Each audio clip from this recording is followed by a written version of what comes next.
Bismillah walhamdulillah wa salatu wa salam ala rasulillah wa ala alihi wa sahbihi ajma'in wa ba'd. This is lesson number 39 from Bulugh Maram. And inshallah we're going to take the last two hadiths in the bab of al-masah ala al-khuffain, wiping over the khufs. Okay, so there's just two more hadith, and one hadith that goes back to something that we've already taken, which deals with the conditions of the how long the person is allowed to wipe over his socks. And the second hadith, inshallah, deals with another issue, but the issue is with the hadith itself and the authenticity of the hadith. So we'll deal with the first one first, inshallah. So when Abi Bakrata radiallahu anhu عن النبي صلى الله عليه وسلم أنه رخص للمسافر 3 أيام ولياليهن والمقيم يوما وليلة إذا تطهر فلبس خفيه أن يمسح عليهما أخرجه الدارقطني وصححه ابن خزيمة. This hadith, this in Daraqutni, is actually, as far as the sanad of this hadith alone, the sanad is weak. It's it's a weak chain, and the reason for it being weak is because of a person named Muhajir ibn Mukhalid, and he's fihi dha'f. He's weak in narration, but because of the ahadith that we've taken previously. As far as the other ahadith that are sahih, they have the same type of condition in them and the same type of wording. So the other ahadith they strengthen this hadith, and so as far as it being the ruling of the hadith would be sahih bishawahidihi, okay, bishawahid, which means when you take the other ahadith together with this hadith, even though the sanad of this hadith is not authentic, it's weak, it's pretty weak. But with the other hadith combined with it, that would show that the meaning of this hadith is true, then it becomes accepted as far as because of the shawahid. Without those shawahid, without the other hadith with similar wording in it, then this hadith will not be acceptable. So it is correct based on what we've taken before. As we've taken previously, we've taken the hadith of Safwan ibn Asal رضي الله عنه. He said قال كان الرسول صلى الله عليه وسلم يأمرنا إذا كنا سفرا أن لا ننزع خفافنا 3 أيام ولياليهن إلا من جنابة ولكن من غائط وبول ونوم أخرجه النسائي والترمذي. So this hadith deals with the musafir, that the Prophet ﷺ used to order us if we were traveling, and that we don't take our khufs off for 3 days and 3 nights, except that we were in a state of janaba, which is the big impurification, right? ولكن من غائط وبول ونوم, except that the smaller hadith, like urine or excreting feces, and just any of the smaller issues of wudu, of impurification, is permissible to wipe over the khufs. And that hadith deals with the traveling. And then of course we have the hadith of Ali radiallahu anhu, Ali ibn Abi Talib. قال جعل النبي صلى الله عليه وسلم 3 أيام ولياليهن للمسافر ويوم وليلة للمقيم يعني في المسح على الخفين. And this hadith is in Sahih Muslim.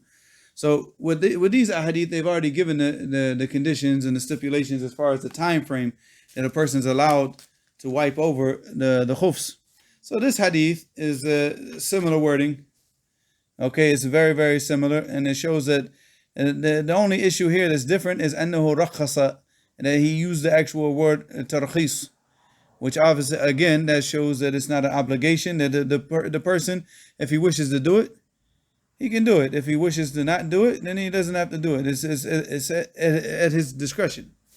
Okay, it's at his discretion, obviously taking the advice of the Prophet ﷺ, and taking the rukhsah, because Allah subhanahu wa ta'ala, he sent these things, he ordered these types of things, and shara'a, and made these issues like these rukhas for these I guess you could say like it's a permission to do this, because it's to make it easy for us.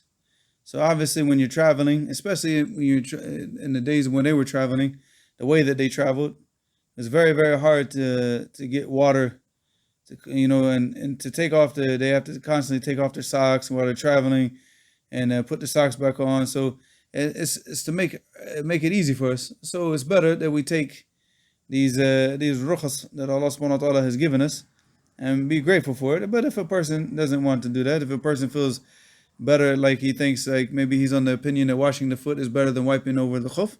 And if that's his opinion and he wishes to do that, it's at his discretion.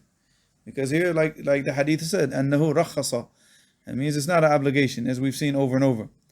The next hadith, when Ubay ibn Imara رضي الله عنه أنه قال يا رسول الله أمسح على الخفين قال نعم قال يوما قال نعم قال يومين ويومين قال نعم قال وثلاثة قال نعم وما شئت أخرجه أبو داود وقال ليس بالقوي كما قال. The hadith is ضعيف. We'll go over the wording of the hadith inshallah, then we'll go over the issue of the ضعف inshallah. So this is on the authority of Ubay ibn Imara رضي الله عنه أنه قال يا رسول الله, and he said, should I wipe over the khuffain, the khufs? He said yes. قال نعم. قال يوم, and then he said one day, he said نعم. And then he said 2 days, and he said نعم. And then he said 3 days, قال نعم وما شئت, and as much as you like. So 3 days, 4 days, 5 days, as much as you like. أخرجه أبو داود وقال ليس بالقوي. So the issue with the chain of narration is that in this hadith there's two individuals. One is Abdul Rahman ibn Razin, and the other one is Muhammad ibn Yazid. And both of them are unknown as far as their if their hadith is accepted or not. So this is you say that this person is majhul al-hal. That means that his state, like his whether or not they accept the hadith, is not known because he's unknown. He's an unknown person, and he's unknown about whether the people accepted this hadith. So the ulama, if they don't know the person, and he's not known amongst because obviously if the person was known for memorizing hadith and known for narrating hadith, then he'd be known amongst the people. So for a person to come narrate a hadith and the big scholars of hadith, the Ahl al-Hadith, they don't know who he is. They don't know his hal. They know who he is. I mean, it's not like they don't know. They might have a biography of him and whatnot, but they don't know as far as his background and studying and who, what the other ulama say about him. So they don't have that type of information about him. So in that case, they won't accept the hadith from the person. And in this case, you have two people with that type of situation in the chain of narration. And even Abu Dawood, he said the same thing, because here he just gave a piece of the statement of Abu Dawood. He said, وَقَالَ لَيْسَ بِالْقَوِيِّ. What he said قَالْ اخْتَلَفَ فِي إِسْنَادِهِ وَلَيْسَ هُوَ بِالْقَوِيِّ. He said that the ulama of hadith, they've differed as far as the chain of narration. He said that the chain is not strong because of these two individuals, where their hadith is not accepted because they're not known to be from amongst the people of hadith and the people of narration.